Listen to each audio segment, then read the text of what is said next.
Hello student, BSc first year की chemistry में physical chemistry class में आपका वेलकम है।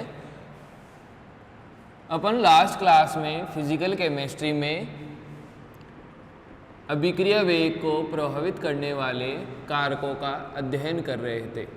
मतलब अभिक्रिया वेग को जो कारक प्रभावित करते हैं उनका अपन अध्ययन कर रहे थे। इस क्लास में अपन अभिक्रिया वेग की सांद्रता पर निर्भरता को अध्ययन करेंगे।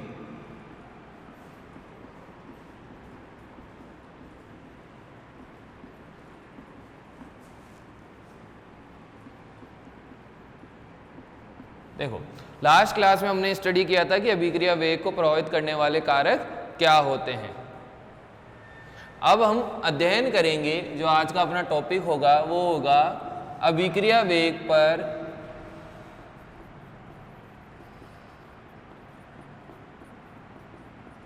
पर सांद्रता की निर्भरता। देखो, अभिक्रिया वेग, चूंकि अपन ने लास्ट क्लास में जो अध्ययन किया था उसके अनुसार अभिक्रिया वेग सांद्रता पर निर्भर करता है। मतलब अभिकारकों की जितनी सांद्रता अपन ज्यादा लेंगे अभिक्रिया वेग भी उतना ही ज्यादा होगा। मतलब अगर एक अभिक्रिया में अपन ने 10 मोल पर लीटर अभिकारक लिया है और दूसरी अभिक्रिया में 20 मोल पर लीटर अभिकारक लिया है, तो इस वाली अभिक्रिया के लिए अभिक्रिया वेग इस वाली अभिक्रिया से ज्यादा होगा। मतलब इस अभिक्रिया में अभिक्रिया वेग ज्यादा होगा, तो वे अभिक्रियाएं जिनमें अभिकारकों की सांद्रता अधिक रहती है उनके लिए अभिक्रिया वेग अधिक होता है। तो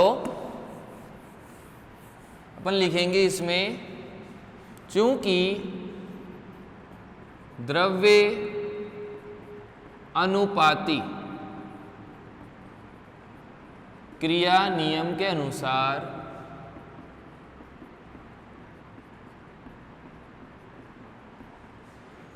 अभिक्रिया वेग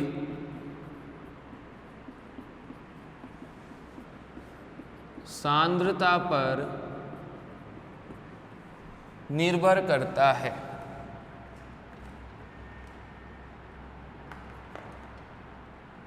अभिक्रिया वेग सांद्रता पर निर्भर करता है, अर्थात अभिक्रिया वेग समानुपाती होगा सांद्रता की। अब देखो, ये चीज तो अपन को पहले से ही पता है कि अभिक्रिया वेग सांद्रता के समानुपाती होता है। अब इस टॉपिक में अपन को क्या पता लगाना है कि सांद्रता के किस पावर के वो क्या होता है, समानुपाती होता है। मतलब अभिक्रिया वेग सांद्रता के किस पावर के समानुपाती होता है। जैसे अगर मैंने एक अभिक्रिया ली A + B = C, तो यहां पर मैं क्या लिखूंगा, अभिक्रिया वेग प्रोपोर्शनल होगा किसके, सांद्रता A के और सांद्रता B के। इसके बाद मैं क्या लिख सकता हूं, अभिक्रिया वेग = K A और B। मीन्स यहां पर जैसे ही मैंने समानुपाती स्थिरांक को हटाया, एक स्थिरांक आया जिसको बोला जाता है रेट कांस्टेंट। मतलब यहां K एक समानुपाती स्थिरांक है जिसे वेग स्थिरांक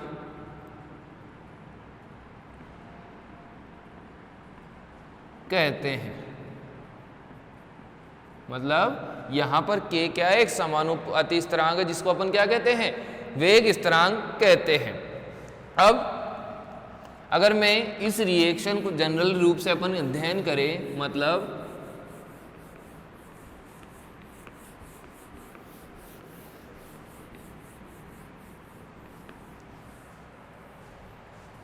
मतलब अपन यहाँ पर इसको ऐसे लिखें कि रेट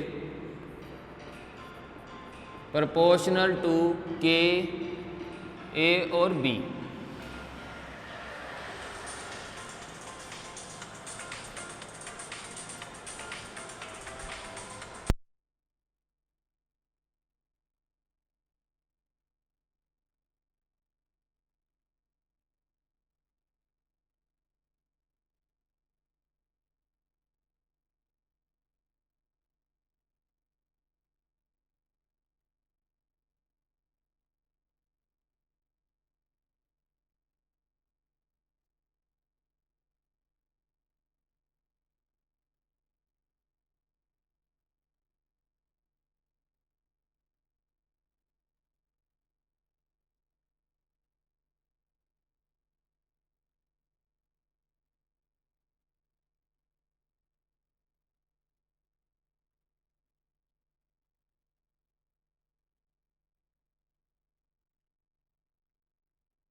मतलब अभिक्रिया वेग क्या था अपना k मल्टीप्लाई ए। तो यहाँ पर k क्या है अपना वेग स्थिरांक होता है। वेग स्थिरांक अपना क्या होता है k होता है। अगर मान लो अगर अभिकारकों की सांद्रता इकाई हो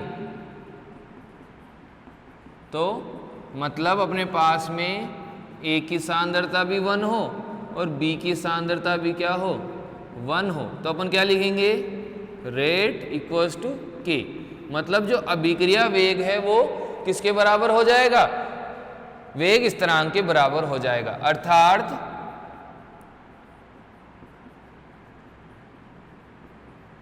अभिक्रिया वेग वेग स्थिरांक के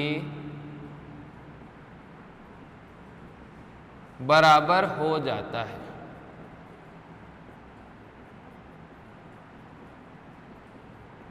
अर्थात अभिक्रिया वेग स्थिरांक के बराबर हो जाता है। तो देखो ये वाला जो एक्सप्रेशन होता है ये अपन को बताता है अभिक्रिया वेग पर सांद्रताओं की निर्भरता, मतलब अभिकारकों की जो सांद्रता होती है उस पर निर्भरता।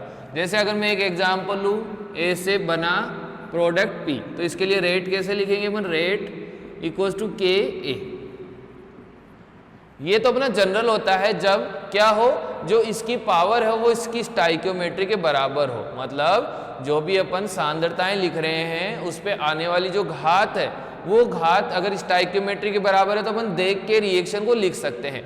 लेकिन जो अपना अभिक्रिया वेग होता है वो एक प्रायोगिक राशि होती है, मतलब अपन देख के चीजों को नहीं बता सकते। जैसे एग्जाम्पल,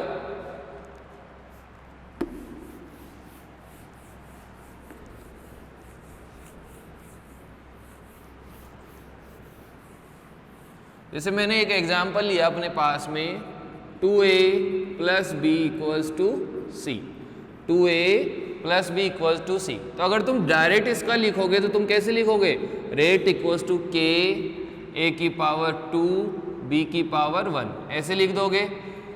लेकिन चूंकि ये प्रायोगिक राशि है तो अपन इसको देख के नहीं लिखेंगे, अपन क्या लिखेंगे, रेट इक्वल्स टू के ए की पावर x और b की पावर y। मतलब अपन को अभी कोई आइडिया नहीं है कि इसकी पावर घात क्या रहेगी। ये घातें कहाँ से आएगी, जब तुम प्रैक्टिकल करेंगे इस अभिक्रिया का, उस प्रैक्टिकल से अपन सांद्रताओं में जो परिवर्तन करके अध्ययन करेंगे तब जाके अपन को मालूम पड़ेगा कि ये पावर क्या आई है। इसको अपन डायरेक्ट लिख नहीं सकते। यहाँ पर x बराबर 2 हो भी सकता है और x बराबर 2 नहीं भी हो सकता, y बराबर 1 हो भी सकता है और y बराबर 1 नहीं भी हो सकता। मतलब x और y की वैल्यू इनके बराबर भी हो सकती है और इनके बराबर के अलावा भी हो सकती है। तो अपन देख के नहीं बता सकते कि इस अभिक्रिया में अपने लिए x और y की वैल्यू क्या होगी। जैसे मैंने एक और एग्जांपल लिया, 3a ये दे रहा है प्रोडक्ट, तो इसका रेट एक तो ये भी हो सकता है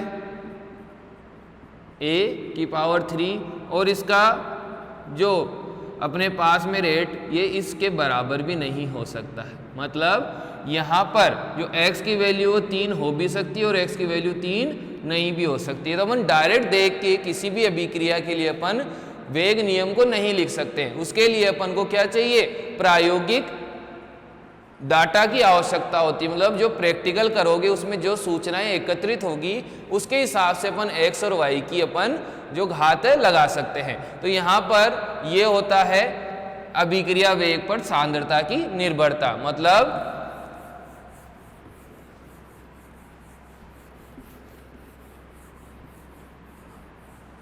अभिक्रिया वेग रेट किसके प्रोपोर्शनल होती है, सांद्रता के। और इसको लिखा कैसे जाता है, रेट इक्वल्स टू के मल्टीप्लाई सांद्रता।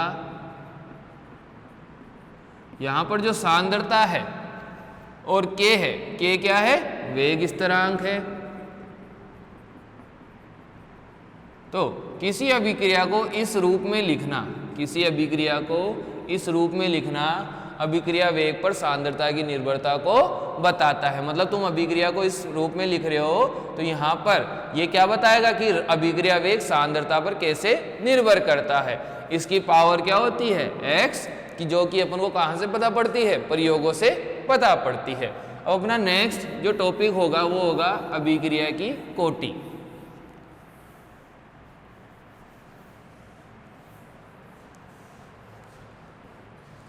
अभिक्रिया की कोटि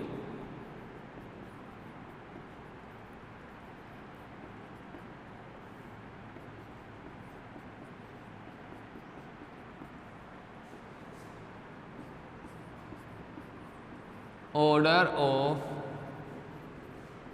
रिएक्शन, ऑर्डर ऑफ रिएक्शन, अभिक्रिया की कोटि। देखो किसी अभिक्रिया में, किसी अभिक्रिया में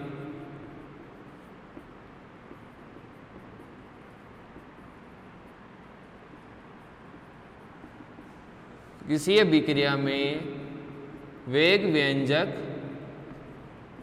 मीन्स रेट लॉ में उपस्थित सांद्रता पदों की घातों का कुल योग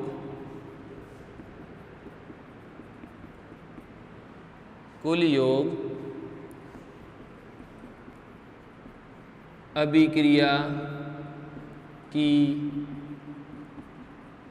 कोटि कहलाती है। मीन्स किसी वेग व्यंजक में उपस्थित सांद्रता पदों के घातों का कुल योग अभिक्रिया की कोटि कहलाती है। जैसे मैंने एक रिएक्शन ली A plus B equals to C, इसका वेग व्यंजक कैसे लिखोगे, रेट इक्वल्स टू के, A की पावर x, B की पावर y, ऐसे लिखेंगे अपन इसका वेग व्यंजक। क्योंकि यहाँ पर जो पावर है वो अपन को पता नहीं है कितनी होती है, तो कोटि कितनी हो जाएगी, वेग व्यंजक में उपस्थित सांद्रता पदों की घातों का कुल योग। मीन्स घात क्या है, x और y है, तो इनका योग क्या हो जाएगा अपने पास में, अभिक्रिया की कोटि हो जाएगी। जैसे मैंने एग्जाम्पल लिया रेट इक्वल्स टू के, A की पावर 2, B की पावर 1, तो कोटि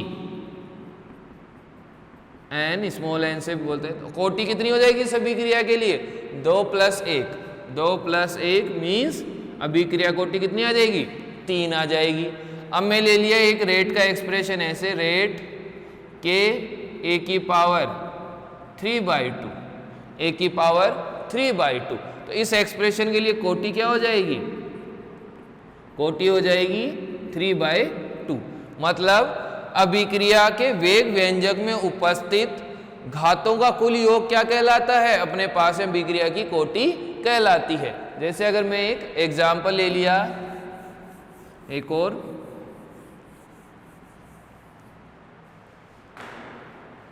रेट इक्वल्स टू के, A की पावर x, B की पावर y, C की पावर z, तो कोटि एन कितनी हो जाएगी, x plus y plus z क्या हो जाएगी, अपनी अभिक्रिया की कोटि हो जाएगी। इसको क्या बोलेंगे, अभिक्रिया की कोटि बोलेंगे। X plus y plus z मतलब जितने भी सांद्रता पदों की घातें हैं उनका योग क्या होगा, अपने अभिक्रिया की कोटि हो जाएगा। देखो अब अपन ने इसकी डेफिनेशन तो लिख दी कि किसी अभिक्रिया में वेग व्यंजक में उपस्थित सांद्रता पदों की घातों का कुल योग अभिक्रिया कोटि हो जाता है। अब इसके कुछ अपन लक्षणों का अध्ययन करेंगे।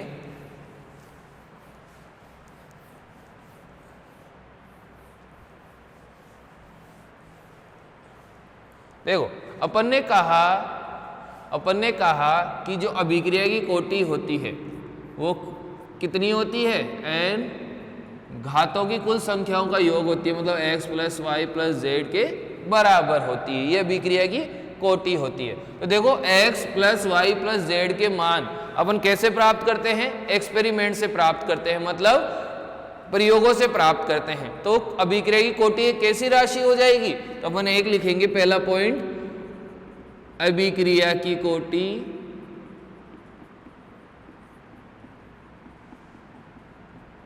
n एक प्रायोगिक राशि है, मीन्स इसका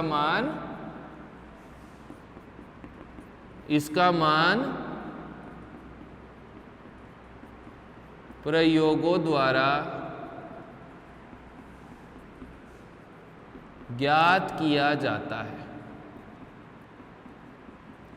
इसका मान किसके द्वारा ज्ञात किया जाता है, प्रयोगों द्वारा होती है। इसका मान किसके द्वारा ज्ञात किया जाता है, प्रयोगों द्वारा। अभी देखा अपन ने अभिक्रिया की कोटि एक्स वाई और जेड की मान, x बराबर 0 भी हो सकता है, x बराबर अपने पास में नेगेटिव भी हो सकता है, और x अपने पास में फ्रैक्शन वैल्यू मतलब भिन्न के रूप में भी हो सकता है। मतलब क्या लिखेंगे, अभिक्रिया की कोटि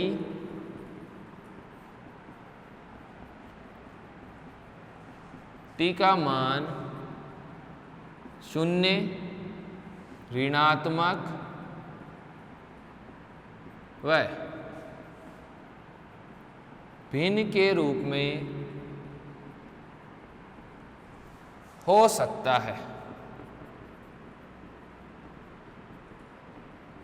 मतलब अभिक्रिया की कोटि का मान 0 भी आ सकता है, भिन्न भी आ सकता है, कोई ऋणात्मक पद भी आ सकता है। तो ये कहाँ से आता है, प्रयोग द्वारा आता है, क्योंकि ये एक प्रायोगिक राशि होती है। तो अपने पास में अभिक्रिया कोटि के मान 0, ऋणात्मक, भिन्न आ सकते हैं, और ये कहाँ से ज्ञात होते हैं, प्रैक्टिकलों से द्वारा ज्ञात होते हैं। अब अपन 2-4 एग्जाम्पल लेंगे इसको अध्ययन करने के लिए।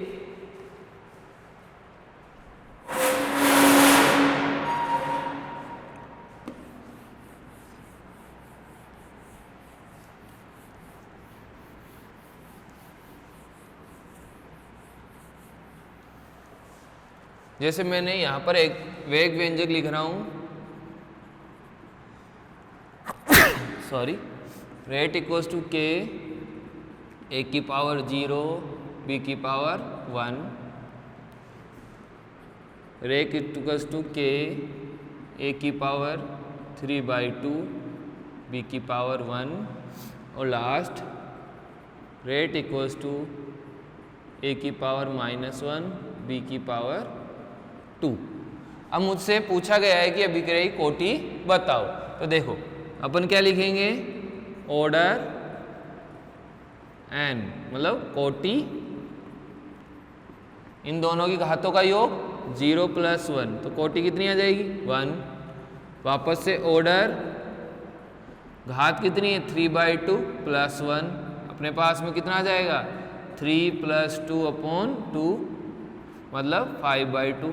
ऑर्डर कितना आ जाएगा, कोटि 5/2। इसके लिए अपने पास में ऑर्डर क्या आ जाएगा, -1 + 2 = 1, तो अपने पास ऑर्डर कितना आ गया, 1। मतलब ये अभिक्रिया प्रथम कोटि की है, ये अभिक्रिया 5/2 कोटि की है, और ये भी अभिक्रिया कितने की है, प्रथम कोटि की है। तो ये होती है अपनी अभिक्रिया की कोटि। मतलब वेग व्यंजक में उपस्थित सांद्रता पदों का योग क्या होता है? अभिक्रिया की कोटि होती है। और अभिक्रिया की कोटि कैसी राशि होती है? प्रायोगिक होती है। इसका मान अपन प्रैक्टिकलों द्वारा ज्ञात करते हैं। इसका मान देखो ऋणात्मक भी हो सकता है, जीरो भी हो सकता है और भिन्न के रूप में भी हो सकता है। तो ये होती है अभिक्रिया की कोटि। अब अपन पढ़ेंगे अभिक्रिया की आणविकता।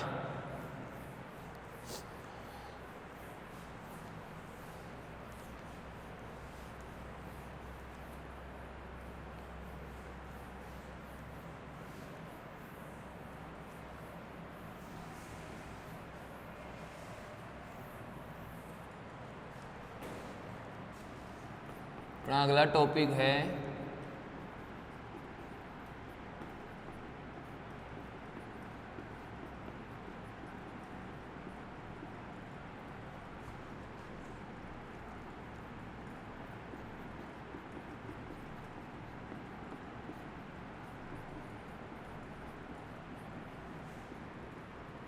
molecularity of a reaction। Molecularity of A reaction. देखो अभी कोटि पढ़ी थी, वो क्या थी? सांद्रता पदों का योग था, घातों का योग था। अब अपन पढ़ेंगे अभिक्रिया की आणविकता। देखो अभिक्रिया की आणविकता क्या होती है? किसी भी रासायनिक अभिक्रिया में भाग लेने वाले अणु, परमाणु, आयनों की कुल संख्या क्या होती है? आणविकता होती है। मतलब किसी भी मूल अभिक्रिया में, एलिमेंट्री रिएक्शन में या प्राथमिक अभिक्रिया में भाग लेने वाले अणुओं, परमाणुओं या आयनों की कुल संख्या क्या होती है? उस अभिक्रिया की आणविकता होती है। तो अपन इसको कैसे लिखेंगे? किसी प्राथमिक रासायनिक अभिक्रिया में भाग लेने वाले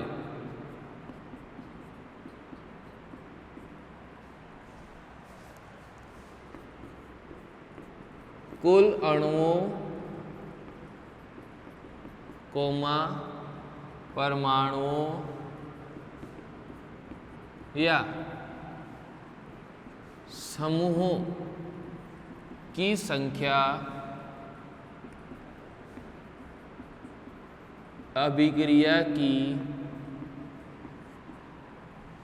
आणविकता कहलाती है।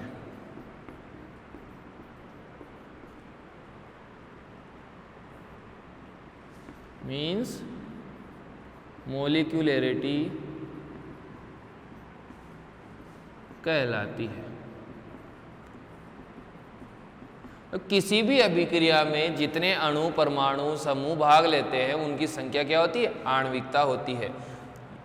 अपन केस लिखेंगे फर्स्ट। यदि भाग लेने वाले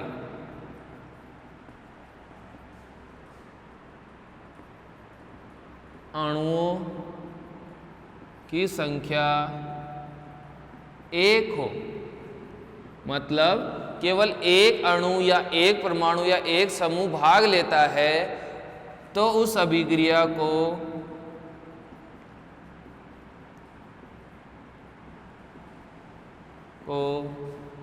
एकाणुक अभिक्रिया कहते हैं। यदि भाग लेने वाले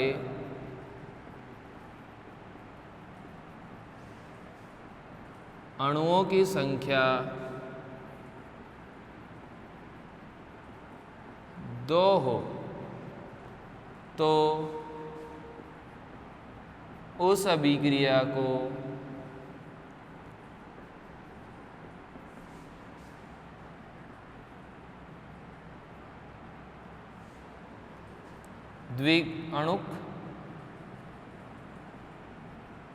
द्विअणुक अभिक्रिया कहते हैं। मतलब अगर भाग लेने वाले अणु परमाणु की संख्या 1 हो तो एकाणुक, 2 हो तो द्विअणुक, 3 हो तो त्रिअणुक और 4 हो तो चतुर्अणुक अभिक्रिया कहते हैं। मतलब जितने अणु परमाणु भाग लेते हैं उतनी ही अभिक्रिया की क्या होती है, आणविकता होती है। जैसे अपन अब उदाहरण लेते हैं,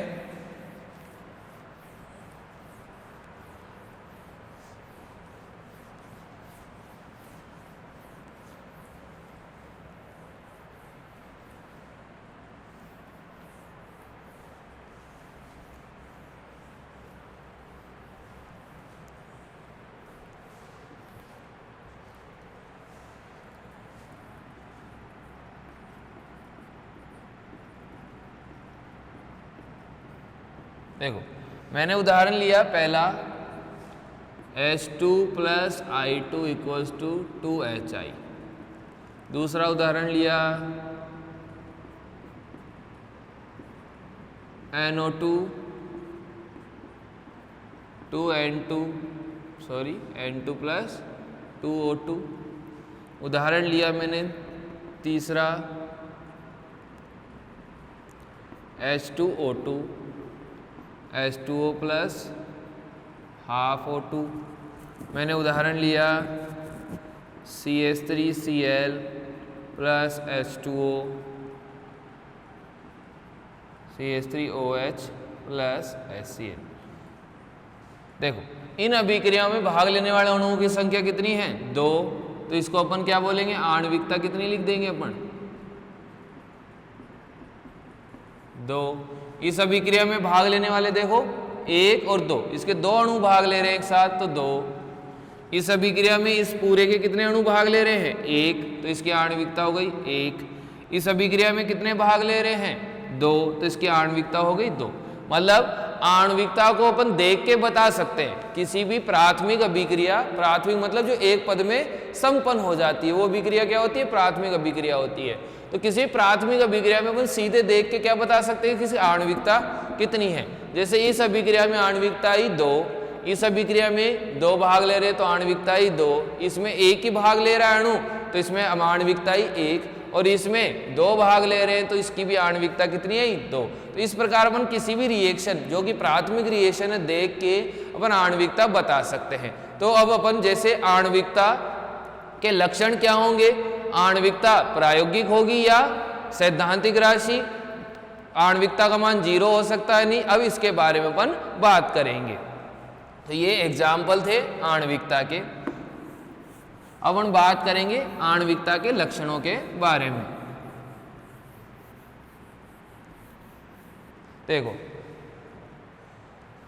पहली आणविकता को हम सीधे देख के बता पा रहे कि प्राथमिक रिएक्शन में आणविकता कितनी है, 1 है, 2 है, 3 है, 4 है। तो ये प्रायोगिक राशि हुई या सैद्धांतिक, ये सैद्धांतिक राशि हुई। तो यह एक सैद्धांतिक राशि होती है, यह एक सैद्धांतिक राशि होती है। दूसरा, इसका मान प्राथमिक रासायनिक अभिक्रिया में भाग लेने वाले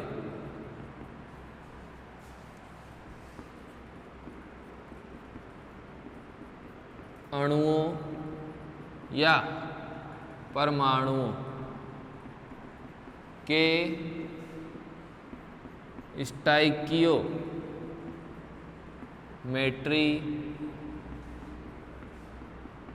गुणांकों का कुल योग होता है। मतलब प्राथमिक अभिक्रिया में जितने स्टोइकियोमेट्रिक कोएफिशिएंट लगे हुए हैं उनका कुल योग क्या होगा, अभिक्रिया की कोटि होती है। नेक्स्ट, अब देखो अगर मान लो किसी रिएक्शन में आणविकता तुम बोल रहे हो 0 है और उत्पाद बन रहा है, तो ऐसा हो सकता है क्या कि इधर कुछ भी नहीं है और उत्पाद बन रहा है, तो हमेशा आणविकता 0 नहीं हो सकती है, क्योंकि